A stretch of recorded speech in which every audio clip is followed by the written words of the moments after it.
The Honda Africa Twin has come in for a major update for 2024. There's changes to the engine, the electric suspension package is now available across more models in the lineup, and we've also seen big changes to the flagship Adventure Sports model to make it more road-centric than before.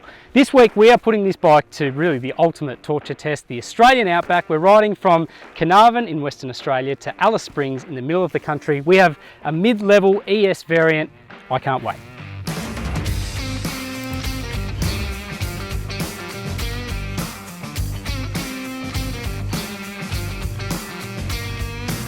Changes to the 3-model Africa Twin lineup for 2024 essentially mark the biggest upgrade to Honda's adventure flagship since the current 1100 model was introduced to market in Australia 4 years ago. Here on test we have the base Africa Twin and the mid-level Africa Twin ES. In addition to those engine improvements, both offer greater wind protection courtesy of a new screen and front cowl design plus tubeless tyres for 2024. Elsewhere, Honda has reserved many of the changes for the flagship Adventure Sports ES model, which now gains a smaller 19-inch front wheel, reduced suspension travel and lower seat height, plus its larger 24.5-litre fuel tank, all aimed at making it easier to manage on longer journeys. But given this test takes us across almost 3,500 kilometres of mostly dirt roads, we needed something up to the task, and the mid-level Adventure Sport ES seemed the perfect fit. And we're fortunate enough to be riding one with a manual transmission rather than the optional DCT automatic. Okay, so the lion's share of the changes for 2024 are focused on the engine. So we're seeing an increase of about 7% in torque to 112 Newton meters. But what's even better than that is it's now available 750 RPM lower in the rev range, so it peaks at 5,500 RPM. Power stays unchanged at 75 kilowatts, which is great. We've got this bike that's fitted with an SC Project exhaust, which undoubtedly adds a little bit more horsepower on top of that, and also a quick shifter. The changes in terms of the engine have come about with an increase in compression ratio, there's different valve timing, there's also some computer changes as well. And what I'm finding from the get-go is that just conspires to deliver a more snappier power delivery basically everywhere. The good thing about it, you can crack the throttle and the response is immediate. It can get you out of trouble. Quick shifter as well is fantastic. You're able to bang through the gears. It's got the ignition cut, so it sounds great. You can go up or down without having to use the clutch. They've changed the rider triangle for 2024. And for me, I'm about 5'9". It's really considered. It works really well. You've got the 5 settings in terms of the screen, 5 different height adjustments. The handlebars are nice and wide. You don't feel the fatigue that you feel on a lot of other different bikes.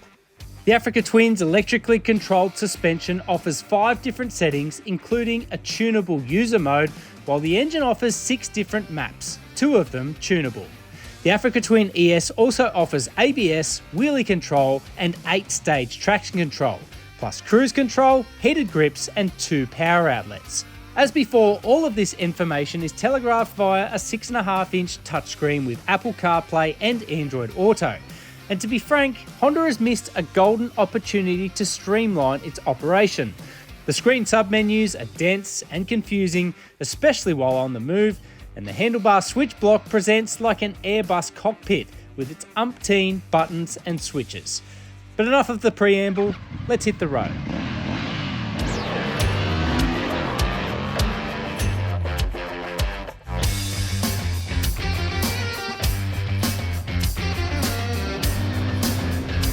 This bike almost feels like it's purpose built for Australia, especially out west. We are obviously cruising out of town now onto one of the many dirt roads that we're covering on this trip. Huge big expanses of country here and it's just gorgeous. Lots of pretty scenery, lots of variety. As it stands, we're getting about 340 kilometres to a single tank on the Africa Twin. Now that's definitely enough to get between the major towns here. We're kind of covering everything on the Africa Twin.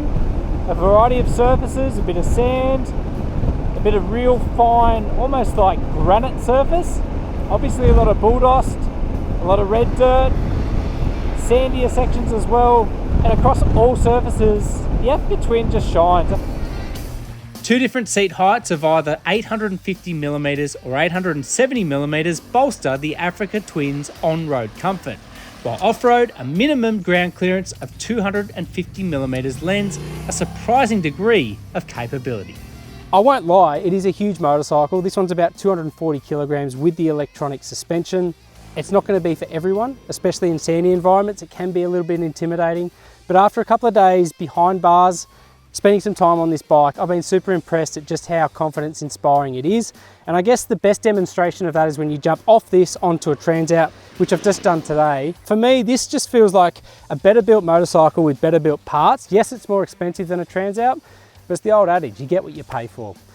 So that is a very brief summation of what has been the journey of a lifetime.